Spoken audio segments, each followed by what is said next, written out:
Les gars, c'est chaud entre la FIFA et les pays qui sont qualifiés à la CAN. Et c'est chiant parce que franchement, tu vois que l'Afrique n'est pas respectée. C'est toujours comme ça. Et ça n'avance pas en fait malheureusement. Après d'un côté c'est compréhensible. Parce que c'est les clubs qui payent les joueurs. Donc je vais vous expliquer et vous me dites ce que vous en pensez. La FIFA a autorisé les clubs à garder leurs joueurs convoqués pour la CAN jusqu'au 15 décembre. La CAN elle commence le 21 les gars. Ok ? Cette situation scandalise le football africain. De nombreuses nations ont déjà planifié des matchs amicaux à partir du 8 décembre avec de nombreux frais engagés. Bah oui, les gars, eux ils veulent préparer leur CAN. La CAN elle commence le 21, tu peux pas ramener les joueurs le 15, 6 jours avant. Comment tu te prépares? Comment tu fais des matchs amicaux? Impossible.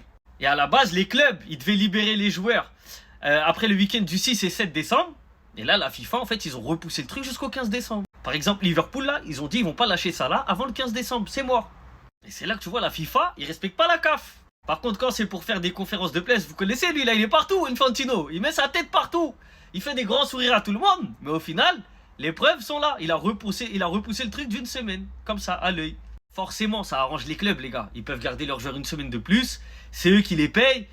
Mais à un moment donné, il devrait y avoir des accords. Tu sais que ton joueur, c'est un Africain. Tu sais qu'il a envie de jouer la CAN, qu'il va être sélectionné. Mais fais-lui plaisir, lâche-le une semaine avant. Ne serait-ce que pour le bien, son bien mental. Le bien mental de ton joueur, son bien psychologique, ça va se répercuter sur ses performances en club. Donc laissez-les partir une semaine après. Vous avez des grands bancs, c'est bon. Donc au final, comment tu veux que les équipes soient belles à voir jouer à la CAN si vous ne les laissez pas se préparer? Moi, je trouve ça dommage personnellement. À une semaine près, les équipes, elles ont envie de faire des matchs amicaux. Ils auraient dû les laisser partir.